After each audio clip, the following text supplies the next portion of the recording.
আমি এনেকুৱা এটা দেশত থাকোঁ যেখন নাম হ'ল ভাৰত মাতা।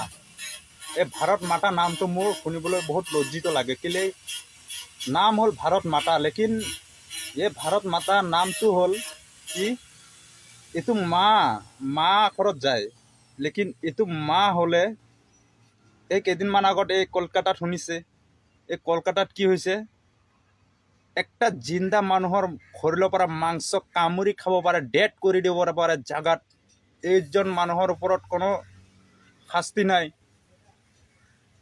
113টা কামোৰৰ দাগ, 113টা কামোৰৰ দাগ মানে গম পাইছে, কিছু কিছু জাগাৰ পৰা মাংস কামুৰি খাই দিছে আৰু জাগাত ডেড কৰি দিছে। এইবিলাকৰ কোনো অপৰাধী নাই।